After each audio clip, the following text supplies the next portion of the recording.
warahmatullahi wabarakatuh. Alhamdulillahilladzi kana bi'ibadihi khabiran basira wa huwa allazi ja'ala fis samaa'i burujan wa ja'ala fiha sirajan wa qamaran munira. Asyhadu an la ilaha illallah wahdahu la syarika lah, arsalahu kaffatan linnasi basyiran wa nadhira wa da'iyan ila Allah bi iznihi wa sirajan munira. Allahumma fasholli wa sallim wa barik ala hadan nabiyil karim wa rasulil azim wa ala alihi wa ashabihi al-mujahidin al-zahirin, amma ba'd. Bapak Ketua DKM Masjid Wisma Bakri beserta semua pengurus yang saya hormati, bapak-bapak, para alim, para ulama, bapak-bapak haji yang saya muliakan dan yang saya cintai karena Allah, kita semua yang hadir pada siang hari ini, bapak-bapak, saudara-saudaraku sekalian, jamaah sholat zuhur yang saya hormati, yang insya Allah kita semua termasuk hamba-hamba yang selalu dirahmati, dicintai dan dimuliakan oleh Allah Subhanahu wa Ta'ala. Amin ya rabbal alamin. Boleh jadi kita merasa banyak hal yang tidak kita miliki di dalam hidup ini, tetapi sesungguhnya begitu banyak hal yang wajib dan pantas untuk kita syukuri di dalam hidup ini. Karena yang jelas dan pasti bahwa sampai dengan saat ini, yang namanya nikmat Allah itu selalu diberikan kepada kita, tidak pernah rehat, apalagi itu berhenti.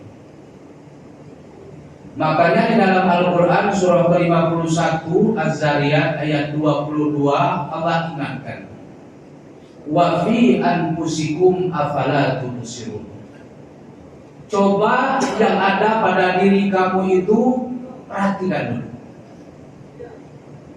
Bapak bisa berjalan ke sini, Pak, bisa datang ke sini, itu bukan karena Bapak punya kaki, tapi karena Bapak punya diberikan Allah kekuatan. Karena berapa banyak orang yang punya kaki tapi dia tidak bisa berjalan, benar kan? Saya bisa berbicara ini, kita bisa berbicara itu, bukan cuma karena Allah berikan bibir dan berikan lisan, tapi Allah yang allamahul bayan, yang mengajarkan kita pandai berbicara. Bapak bisa mendengar sekarang bukan karena Bapak punya telinga, tapi Allah yang menitipkan pendengaran. Sebab berapa banyak orang yang punya telinga tapi dia tidak mendengar. Berapa banyak orang yang punya mata tapi dia tidak melihat. Jangan-jangan Pak, dan saya khawatir kita yang normal ini, yang punya kekuatan, yang punya pendengaran, yang punya penglihatan, tidak jauh lebih baik daripada orang yang tuna netra, daripada orang yang tuna rungu, dari orang yang lumpuh. Jangan-jangan Pak, kita kalah sama mereka. Hati-hati Bapak. Sampai mana Pak? Hati-hati. Sebab Allah itu nggak memandang rupa, nggak memandang cacat Pak. Contohnya muazzinnya Rasulullah itu Abdullah bin Ummi Maktum namanya, buta total itu Pak, tapi disayangi Rasul. Bahkan diabadikan Allah kisahnya di dalam Al-Quran. Abasa wa tawalla an ja'ul a'ma wa ma yudrika la'allahu yazakka aw yazakkaru fatanfa'ahu dzikra.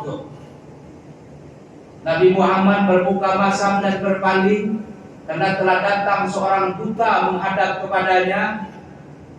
Tidakkah kau ketahui Muhammad, bisa jadi dia datang itu ingin menghabiskan dosa-dosanya, ingin mensucikan dirinya, dia ingin mendapatkan ilmu yang bermanfaat baginya. Allah abadikan Pak dalam Al-Quran orangnya buta, ini saya sampaikan, Pak? Mudah-mudahan kelengkapan yang Allah berikan kepada kita itu membuat kita sadar bahwa begitu banyak orang yang kekurangan. Mudah-mudahan dengan kelebihan itu kita bisa bersyukur dan bisa mempergunakan itu sebaik-baiknya untuk mendekatkan diri kepada Allah Subhanahu wa taala. Karena orang yang bersyukur itu, Pak, biasanya dia selalu mendekat kepada Allah di saat yang ukur menjauh. Dia akan tegak berdiri di saat yang lain merungkuk. Dan dia akan selalu sabar di saat orang lain banyak mengeluh. Jadi saya yakin bapak-bapak yang hadirin termasuk hamba-hamba yang pandai bersyukur karena dia mau mendekatkan diri kepada Allah, tegak berdiri dengan kokoh, kemudian dia tidak termasuk orang yang sering mengeluh. Kalau orang sering mengeluh itu, Pak, tanda orang yang kufur nikmat. Jangan banyak mengeluh di dalam hidup ini. Ikuti saja alirnya. Karena Allah Subhanahu wa taala selalu memberikan terbaik kepada hamba-hambanya dan tidak pernah menzolimi hamba-hambanya itu. Sholawat dan tak lupa juga salam kita doakan kepada Allah Subhanahu wa taala, semoga disampaikan kepada junjungan kita Nabi besar Muhammad sallallahu alaihi wasallam yang begitu cinta kepada kita, yang begitu merindukan kita agar kita termasuk umatnya yang bisa bersama dengan Rasulullah di surga. Tapi sayang, Pak, kita sendiri yang ingin menjauh dari ajaran Rasulullah itu. Kita nggak mau mengikuti sunnahnya, kita nggak mau mengikuti ajarannya, sehingga boleh jadi kita berkata di mulut kita cinta dengan Rasul, sesungguhnya kita bukan dari orang yang cinta pada Rasul itu. Bapak-bapak, saudara-saudaraku sekalian yang saya muliakan, alhamdulillah 2 pekan yang lalu kita baru saja bangsa Indonesia dan rakyat Indonesia ini memperingati hari ulang tahun kemerdekaan Indonesia yang ke-78. Tepatnya itu 17 Agustus 2023. Di mana 78 tahun yang lalu itu proklamator kemerdekaan Indonesia Bapak Insinyur Soekarno dan Bapak Dr. Andes Muhammad Hatta telah memproklamasikan kemerdekaan Indonesia itu pada tanggal 17 Agustus 1945 yang bertepatan dengan hari Jumat tanggal 9 Ramadan tahun 1364 Hijriah. Jadi itu hebatnya orang dahulu, Pak. Dia memberikan momen-momen yang tepat di mana mengucapkan proklamasi itu pada bulan Ramadan, pada hari Jumat, di mana hari yang istimewa, bulan yang istimewa dipilih untuk bangsa Indonesia ini. Di mana sebelumnya Indonesia itu dijajah oleh beberapa bangsa di negara di dunia ini, yaitu baik itu yang di negara Eropa maupun di Asia Timur. Kita Indonesia ini, Pak, yang pertama Maluku itu dijajah oleh Portugis selama 86 tahun. Kemudian Spanyol itu menjajah provinsi Sulawesi Utara, Manado, itu 171 tahun. Kemudian Inggris menjajah Indonesia itu selama 5 tahun. Dilanjutkan dengan Belanda, Nederland, itu 344 tahun. Yang di dalam sejarah itu 3,5 abad. Kemudian dilanjutkan dengan pendudukan Jepang selama 3,5 tahun. Berakhir itu terjadi setelah agresi militer kedua yang terjadi peperangan yang sangat dahsyat di kota Yogyakarta yang kita kenal dengan serangan umum 1 Maret yang dipimpin oleh Letkol Soeharto ketika itu. Setelah itulah terjadi perjanjian Roem-Royen, kemudian bergulir perjanjian itu ke Den Haag negeri di Belanda. Sejak saat itulah bahwa Indonesia itu dinyatakan sebagai negara merdeka. Dari kisah itu bisa kita bayangkan, Pak, betapa susahnya kehidupan orang-orang terdahulu yang hidup di dalam penjajahan ini. Ekonomi di dalam tekanan, berpendidikan tidak dibolehkan, kemudian selalu disiksa, dan semuanya diatur oleh pemerintah Hindia Belanda ketika itu. Makanya orang Indonesia itu ketika itu sangat terbelakang. Nah, dengan kekuatan dan keberanian para pendahulu-pendahulu kita ini dengan semangat yang berkorban, yang tidak pernah pantang, dia tidak pernah menyerah, dia melawan kedudukan dan pendudukan pemerintah penjajah saat itu.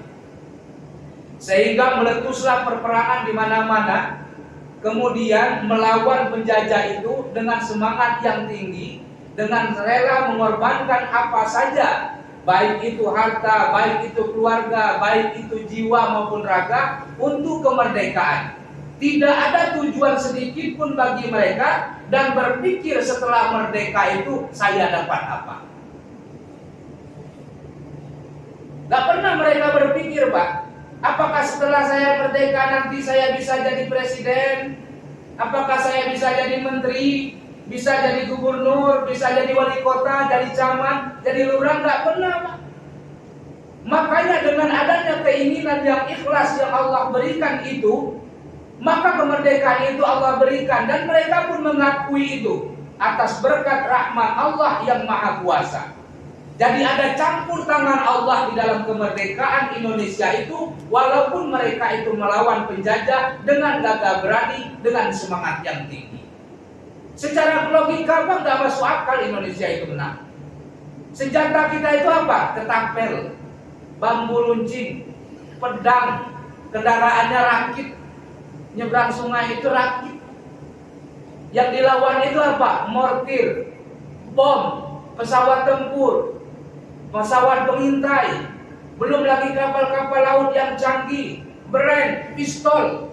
Secara logika nggak masuk akal Indonesia itu bisa menang, Pak. Tapi Allah memberikan suatu anugerah yang besar kepada bangsa Indonesia untuk merdeka dan terlepas dari kumpungan penjajah-penjajah ketika ini. Nah, dengan usia yang lebih kurang 78 tahun ini, Pak, seyogianya dan semestinya kita ini sudah menjadi negara yang maju, paling tidak negara yang makmur. Tapi realitanya, kenyataannya, kesenjangan masih terjadi di sana sini, kemiskinan masih banyak terjadi, pemerintahan juga kadang-kadang tidak stabil, rakyatnya banyak menderita.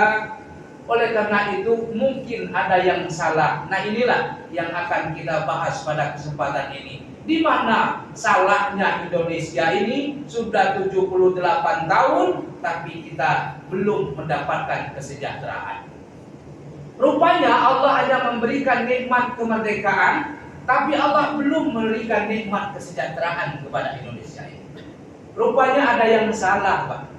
Setelah saya baca-baca Al-Quran dan pahami bagaimana bentuknya, kemudian kita lihat beberapa hadis dan juga pendapat para ulama, dapat disimpulkan bahwa masalah yang terjadi di Indonesia ini belum bisa menjadi negara maju, belum bisa menjadi negara yang sejahtera. Itu lantaran ada 3 faktor persoalan yang mendasar.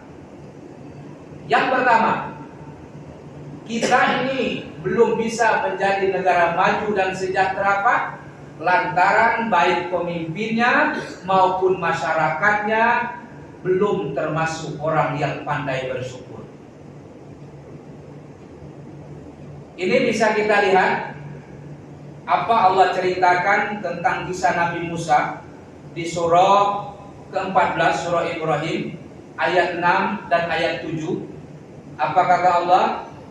Wa iz qala Musa liqaumihi zkuru ni'matallahi 'alaikum iz anjaakum min ali fir'auna yasumunakum su'al 'azab wa yuzabbihuna abna'akum wa yastahyuna nisa'akum wa fi zalikum bala'un min rabbikum 'azim wa iz ta'azzana rabbukum la in syakartum la azidannakum wa la in kafartum inna azabi lasyadid.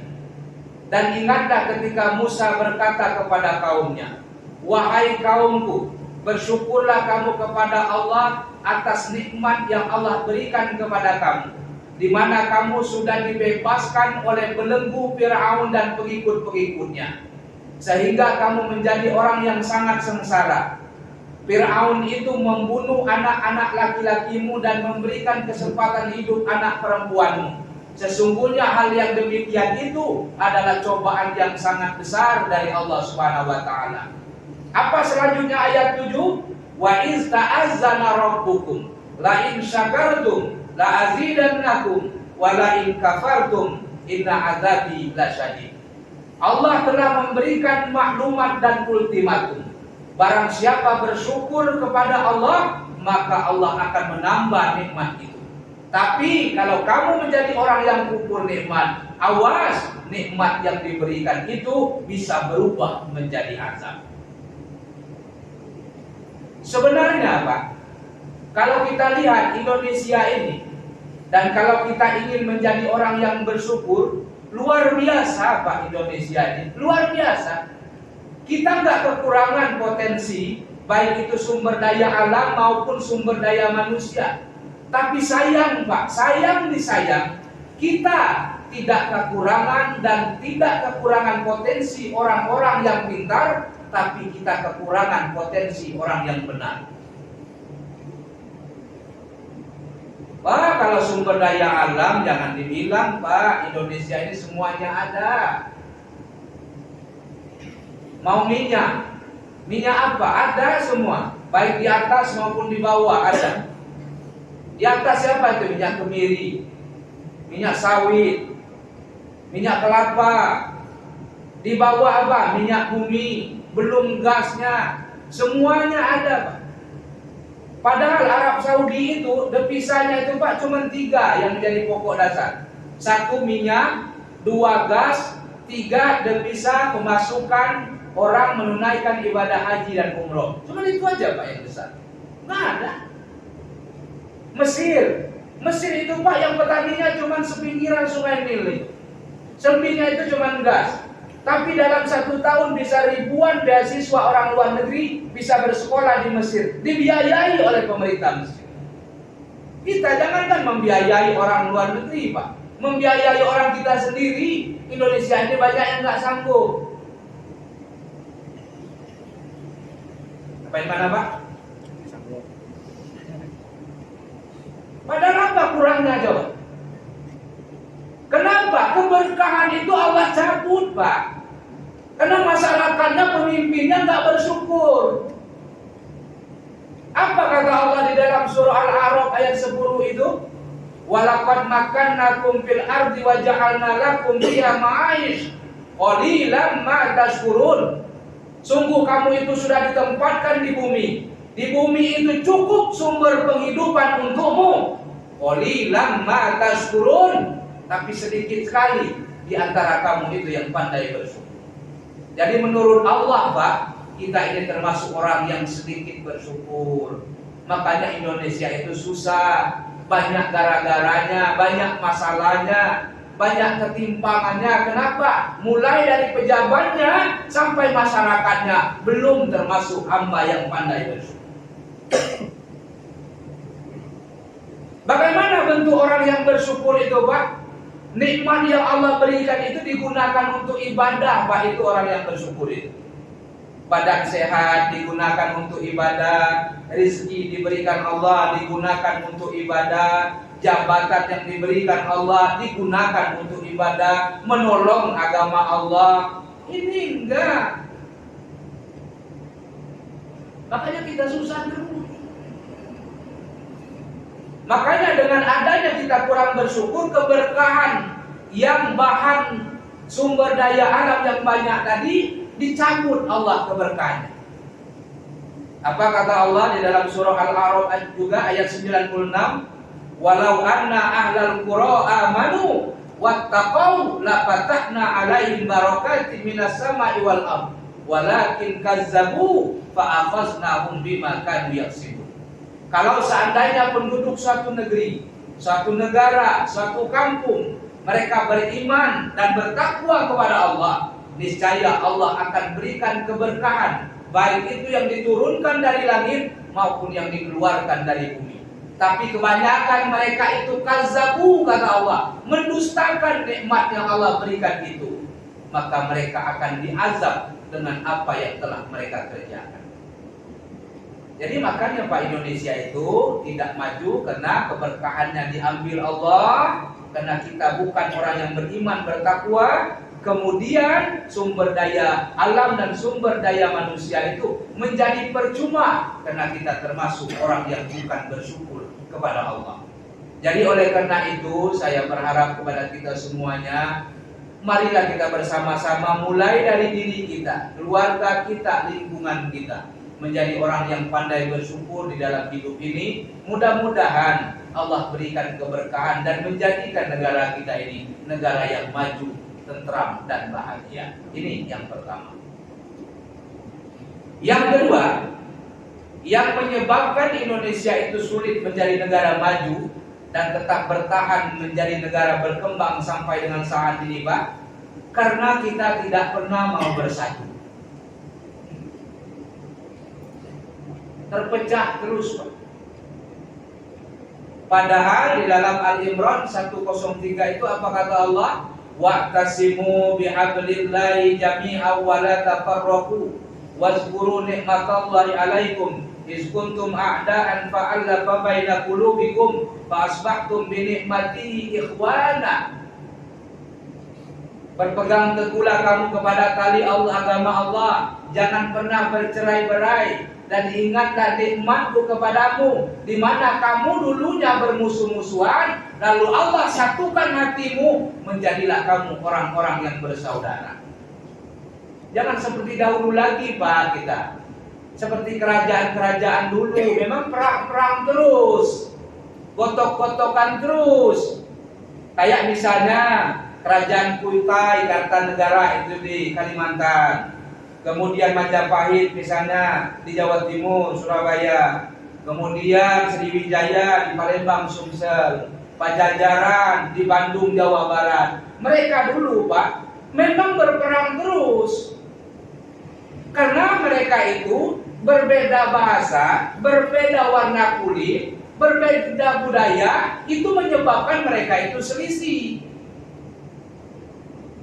Makanya kita orang Indonesia ini nggak boleh lagi memikirkan ras kamu apa, agama kamu apa, kemudian datangnya dari mana, warna kulitmu apa. Nggak perlu lagi kita bahas yang seperti itu, Pak. Karena itu bagian daripada keniscayaan. Saya jelaskan sedikit begini, Pak. Di dalam Al-Quran itu, surah Rum, surah ke-30, itu ayat yang 22 juga, apa kata Allah? Wa min ayatihi khalqus samawati wal ardh wa ikhtilafu alsinatikum wa alwanikum inna fi dzalika laayatin lil alimin. Dan di antara tanda-tanda kebesaran Allah itu dijadikannya langit dan bumi, dan dijadikan kamu itu beraneka ragam bentuk bahasa dan warna kulit. Kalau kita mau cek, Pak, teliti, kebetulan saya ini peneliti juga orangnya, terutama meneliti Al-Quran. Setelah kita lihat dan cek, Pak, rupanya warna kulit itu Allah bentuk dan buat itu disesuaikan dengan iklim dan cuaca, Pak. Indonesia ini warna kulitnya apa? Sawo matang, benar? Apa sawo mutu? Apa? Sawo busuk? Sawo matang. Oke, sawo matang. Khususnya Asia Tenggara, bagian Asia ini, kita ini kulit sawo matang. Kenapa? Memang karena iklimnya itu kadang panas, kadang dingin. Rupanya yang bisa bertahan lama dengan iklim panas dan dingin itu kulit sawo matang. Kenapa di Eropa itu warna kulitnya putih? Karena warna kulit putih itu lebih tahan dingin ketimbang panas. Kenapa di Afrika itu warna kulitnya hitam, bahkan ada yang biru, Pak? Ada yang biru tuh, Pak. Ethiopia itu ada yang biru. Karena rupanya dia bisa bertahan dengan iklim panas itu sampai 58 derajat Celcius. Itu pernah terjadi di Libya, Eropa, Amerika Utara. Itu pada tahun 1922 itu suhunya mencapai 58 derajat Celcius, Pak. Kalau 58 itu kalau aspal itu meleleh gitu. Mereka biasa saja, Pak. Karena udah dibentuk oleh Allah, rupanya setiap kulit di suatu daerah dan negara itu disesuaikan dengan iklim yang ada di sana. Itu kekayaan. Jadi nggak perlu lagi kita bahas yang sedemikian itu. Nah, maksud saya apa? Iklim itu bukan menyesuaikan warna kulit, tapi kulit yang menyesuaikan iklim. Artinya kalau Bapak ingin damai menjadi orang, ingin tenang, bahagia, bekerja di tempat orang, ingin disenangi orang dimanapun berada, kita yang harus menyesuaikan dengan orang lain, bukan orang lain yang menyesuaikan dengan keadaan kita. Kita sering tengkar itu Pak masalahnya. Kita memaksakan kehendak kita, orang harus ikut kita, nggak bisa itu Pak. Kita sesuaikan dulu bagaimana bentuknya. Allah saja menyesuaikan warna kulit itu dengan iklim dan cuacanya kok. Kita nggak mau menyesuaikan diri. Seperti apa kita itu coba? Gitu Pak. Makanya kita ini sulit bersatu itu Pak. Kadang-kadang cuma perbedaan. Ada yang azan 2 kali, ada yang azan 1 kali Jumat, sudah mulai nggak teguran lagi, itu Pak. Ada yang pakai kunut dan yang tidak pakai kunut dipermasalahkan juga sampai nggak mau datang ke masjid lagi. Itu udah ketinggalan Pak. Nggak perlu lagi kita bahas yang furu'iyah cabang-cabang agama seperti itu. Lebih baik kita datang ke masjid mengikuti apa yang dilakukan orang di masjid sepanjang itu masih ada dalilnya, ketimbang kita bertahan dengan pola yang kita yakini tapi itu menjauhkan kita dari orang lain. Kita memang punya prinsip Pak, pokoknya prinsip saya yang benar. Tapi dengan orang Bapak nggak bergaul, itu salah total Pak. Salah.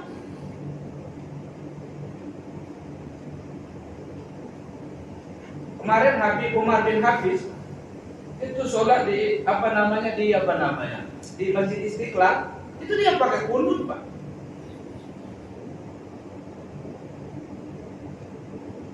Nggak ada berbeda, yang penting itu tahu saja lah. Kita ini masih banyak persoalan agama ini yang belum terselesaikan. Udahlah hal-hal yang kecil itu nggak usahlah menjadi permasalahan lagi. Yang penting jaga kebersamaan, jaga kekompakan sesama rekan-rekan kerja, mau dari mana asalnya, nggak usah lagi lah itu dipikir Pak. Udah lewat waktunya. Makanya Indonesia itu nggak maju karena kita tidak mau menjadi orang yang bersatu di dalam hidup ini. Jadi kompaklah sesama pekerja. Soal hidup itu ada yang lebih tinggi jabatannya, ada yang lebih pintar, ada yang lebih banyak sekolahannya, ada yang biasa itu Pak. Yang namanya kehidupan soalan biasa itu. Namun jelas dan pasti bahwa persatuan itu adalah nomor 1 di dalam kehidupan kita. Yang terakhir, yang menyebabkan kita ini sulit untuk menjadi negara maju dan menjadi negara yang sejahtera, nilai-nilai keadilan itu tidak diterapkan pada tempatnya. Itu Pak masalahnya. Pemerintah itu nggak tahu saja Pak bahwa yang dizolimi itu rakyat-rakyat jelata itu dia berdoa itu mengadu kepada Allah, mereka itu menggegerkan tiangnya aras. Itu yang menyebabkan Pak. Makanya setiap pemerintah itu selalu lihat itu nggak selesai-selesai masalahnya. Ngurus Pak Rocky Gerung aja sibuk satu negara, ya kan? Bener nggak Pak Rocky Gerung itu? Ada benarnya, tapi banyak juga salahnya. Karena orang Islam itu kalau mengemukakan pendapat dengan pimpinan bukan begitu caranya Pak. Dipegang tangannya, kemudian diajak, dinasehati, karena sifat dominan dari pemimpin itu nggak mau dipimpin dia Pak. Saya bukan membela Pak Jokowi, Pak. Saya nggak pernah pilih Pak Jokowi. Tapi saya bela kebenaran. Pak Rocky Gerung itu mungkin benar yang disampaikannya. Tapi ingat, orang Islam kalau menyampaikan sesuatu itu bukan begitu caranya. Nggak mencela dia, nggak menghina, ya. Diajak rembuk bersama, jangan cuma bisa mengkritik tapi tidak memberikan solusi. Akhirnya apa? Ribut ini. Kita pun demikian, Pak, sama halnya. Kalau kita ada sesuatu hal yang tidak senang, baik dengan pimpinan kita, baik dengan DKM, dengan apapun lah bentuknya keluarga, ajak musyawarah, ditarik tangannya. Jangan pernah menasehati pemimpin itu di depan orang lain, karena mereka itu punya wibawa, Pak. Gak boleh menasehati pemimpin itu di depan orang banyak, karena sifat dominannya itu gak mau dipimpin. Dia mau menerima masukan pemimpin itu, tapi tidak mau menerima tekanan. Baik itu tekanan batin maupun tekanan psikologi. Gak mau nih. Ini keadilan-keadilan itu yang masih belum di negara kita ini, Pak. Sebab apa? Yang namanya hukum itu masih berlaku kepada orang yang menengah ke bawah, ya, yang miskin, yang uangnya nggak ada, itu cepat berlaku. Tapi kalau orang-orangnya sudah kelas menengah ke atas, sudah punya jabatan, banyak dikenal orang, figur publik, dekat dengan kekuasaan, maka seakan-akan keadilan itu tidak bisa diterapkan. Tidak demikian, Mbak. Apa kata Rasulullah? Seandainya Fatimah itu mencuri, saya yang akan potong tangannya. Jadi tidak ada perbedaan, mau anak siapapun tidak jadi masalah. Ini yang menyebabkan Indonesia ini, Pak, susah. Oleh karena itu, kita berharap ke depannya dengan adanya kemerdekaan Indonesia yang sudah 78 tahun ini, negara kita ini menjadi negara yang lebih baik, yang lebih tentram, sehingga kita bekerja pun menjadi aman, kemudian gaji kita juga bisa naik, insya Allah. Amin. Nah, kalau sebut gaji cepat. Sampai di mana, Pak? Gaji. Ya, mudah-mudahan kita semakin sejahtera. Anak-anak diberikan kemudahan di dalam menuntut ilmu. Istri kita pun mudah-mudahan bertambah soleha, ya. Bukan bertambah nominalnya, Pak, ya, bertambah soleha. Diharapkan kita selalu mendapatkan kebahagiaan, baik itu lahir maupun batin, baik di dunia ini maupun di akhirat nanti. Mungkin ini yang bisa saya sampaikan pada kesempatan ini. Mudah-mudahan bisa bermanfaat bagi saya dan kita semua. Semoga Allah Subhanahu wa taala berikan kekuatan kepada kita untuk mengarungi kehidupan ini agar bisa lebih baik lagi. Wassalamualaikum warahmatullahi wabarakatuh.